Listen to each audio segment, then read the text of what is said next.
वो भारत जिसे हम अपनी माँ मानते हैं। हमारे शास्त्र जिसके बारे में कहते हैं माता भूमि पुत्रो हम पृथिव्यामा। उत्तरम यत् समुद्रस्य हिमाद्रस्तैव दक्षिणम वर्षम तद भारतम नाम भारती यत संतति।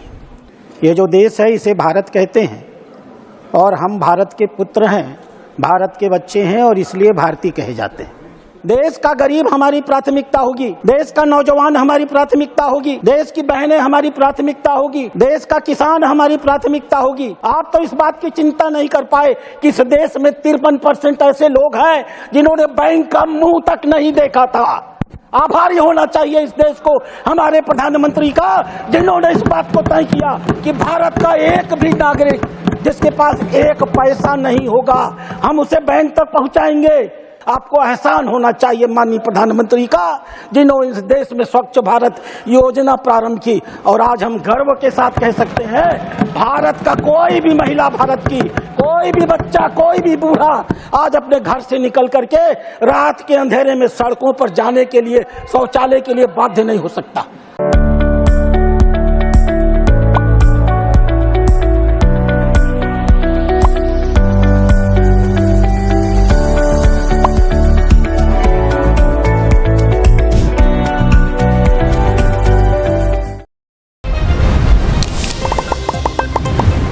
हमारे सामने दो बिंब होते हैं। एक बिंब होता है भारत का, वो भारत जिसे हम अपनी माँ मानते हैं। हमारे शास्त्र जिसके बारे में कहते हैं माता भूमि पुत्रो हम पृथिव्यामा।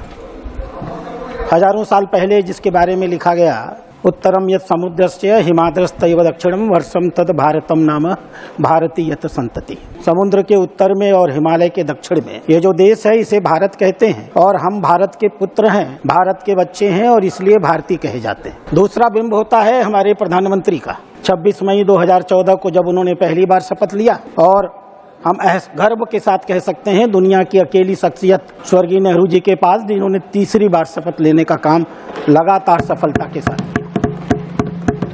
माननीय मंत्री प्रधानमंत्री जी जब शपथ ले रहे थे तो दो प्रकार की शपथ ले रहे थे। एक संवैधानिक शपथ जो इस देश के महामहिम से राष्ट्रपति दिलवा रहे थे, एक दूसरी भी शपथ उसी समय वो ले रहे थे। मैं अगर प्रधानमंत्री बना हूं तो मेरे काम करने की दृष्टि क्या होगी, मेरी आर्थिक नीतियां क्या होंगी। और वह शपथ उन्हें नरेंद्र नाम का एक दूसरा नौजवान दिला रहा था। नाम था नरेंद्र नाथ दत्त विवेकानंद। विवेकानंद बोल रहे थे और माननीय प्रधानमंत्री में मन में ही उनके शब्दों को दोहरा रहे थे। प्रधानमंत्री कह रहे थे, मैं नहीं भूलूंगा कि मेरा विवाह, कि मेरी संपत्ति, कि मेरा जीवन मेरे व्यक्तिगत भोग विलास के लिए या इंद्रिय सुखों के लिए हुआ है, मेरे व्यक्तिगत सुख के लिए हुआ है। मैं नहीं भूलूंगा कि मेरा यह समाज उस विराट महामाया की एक छाया मात्र है। मैं नहीं भूलूंगा भारत के जितने भी नागरिक हैं, अशिक्षित हों, गरीब हो, दलित हो, पिछड़े हो, मैं भारतवासी हूँ और ये सारे नागरिक भारतवासी हैं, हमारे परिवार के सदस्य हैं। इनका सुख और दुख हमारा और सुख और दुख होगा। मैं नहीं भूलूंगा इस बात को कि जब तक यह जीवन है, यह धरती हमारे लिए स्वर्ग है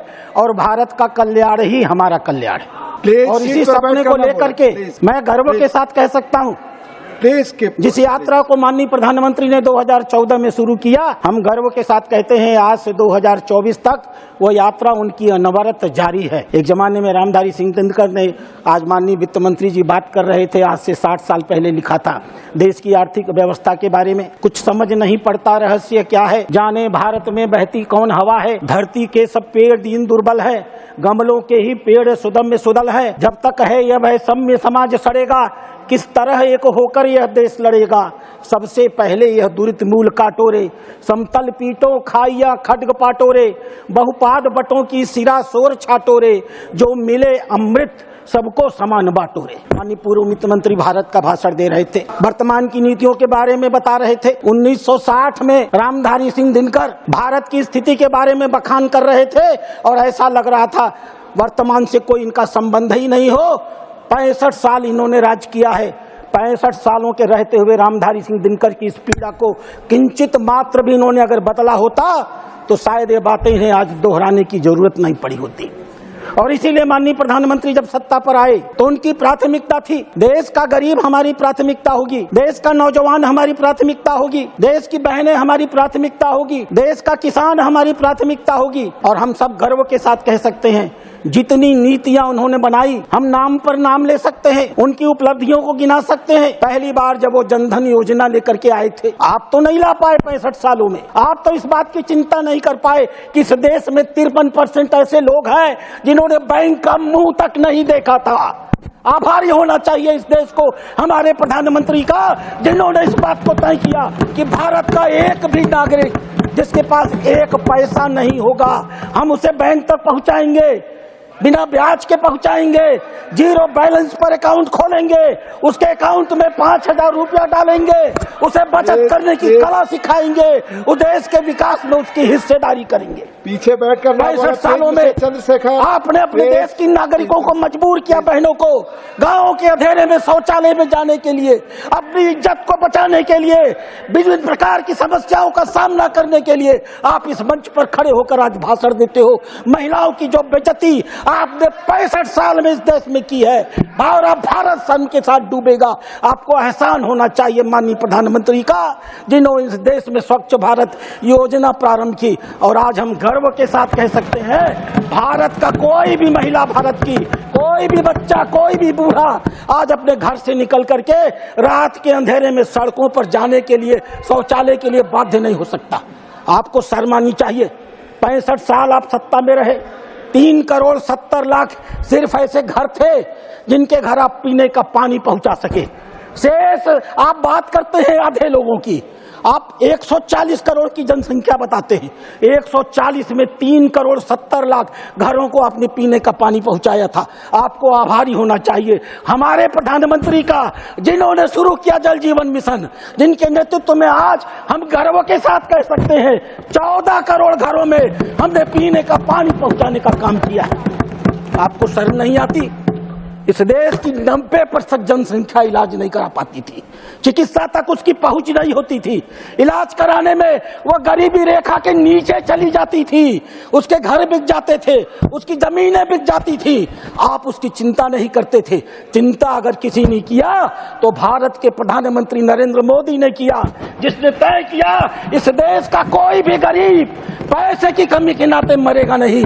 आयुष्मान भारत योजना शुरू हुई, 50 करोड़ नागरिकों को आच्छादित किया गया और हम गर्व के साथ कह सकते हैं पिछले 7 सालों के अंदर, पिछले 5 सालों के अंदर 7 करोड़ 34 लाख लोगों ने अस्पताल में इलाज कराया। अध्यक्ष महोदय, मैं आपके सामने एक रिपोर्ट पेश करता हूँ। यह रिपोर्ट है स्टैंडर्ड ऑफ पुअर की। चुनाव जब चल रहा था, चुनाव का निर्णय आने वाला था, 29 मई को यह रिपोर्ट आई थी। ये छोटी मोटी संस्था नहीं है, पूर्व वित्त मंत्री इसको नकार नहीं सकते। महत्वपूर्ण ये नहीं है कि उन्होंने भारत की रेटिंग बढ़ा दी। 2009 में भारत की रेटिंग BBB माइनस नेगेटिव थी, आपकी सरकार थी। 2012 में भारत की रेटिंग BBB माइनस नेगेटिव थी, आपकी सरकार थी। 2014 में नरेंद्र मोदी सरकार में आए, आते ही मान रेटिंग 4 महीने के अंदर बदल गई, BB माइनस से और BB स्टेबल हो गई। और हम गर्व के साथ कह सकते हैं 29 मई 2024 को घोषणा किया स्टैंडर्ड पुअर ने, और भारत की रेटिंग BB माइनस स्टेबल से बदल करके BB माइनस पॉजिटिव कर दिया।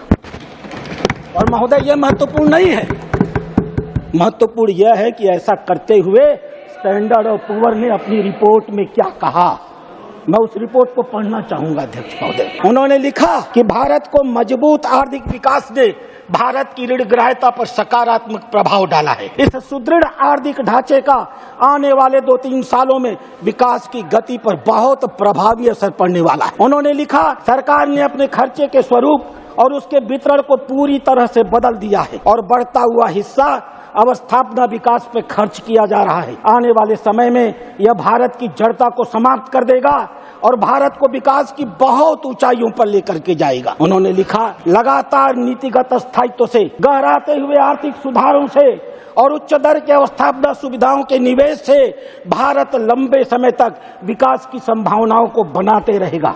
भारत की अर्थव्यवस्था, पहला तमाचा जो आपके ऊपर है, जो आरोप हम लोगों के ऊपर आप लगाते हैं, उस कंपनी ने लिखा, भारत की अर्थव्यवस्था ने कोविड की आपदा के बाद बहुत प्रभावशाली ढंग से वापसी की है। पिछले 3 सालों में भारत के वास्तविक आर्थिक विकास की दर और सकल घरेलू उत्पादन का क्षेत्र में सर्वाधिक 8.1% की औसत से वृद्धि हुआ है। भारत एशिया पैसिफिक क्षेत्र में सीट पर बैठकर बात न करें। सर्वाधिक विकासशील है अपनी अपनी और सीटों हमें पर जाओ विश्वास है प्लीज। कि आने वाले 3 सालों में यह विकास की दिशा और गति बनी रहेगी। भारत 7% के दर से विकास करता रहेगा और भारत के सकल बैठकर बात न करें उत्पादन और ऋण के अनुपात में इसका प्रभावी प्रभाव पड़ेगा। अध्यक्ष महोदय, दूसरा तमाचा इनकी गाल पर मारा है स्टैंडर्ड ऑफ पुअर्स ने और लिखा, यह उनके शब्द हैं, वर्ष 2024-25 में मोदी सरकार ने अवस्थापना के विकास में 11,11,000 करोड़ रुपए खर्च किए हैं।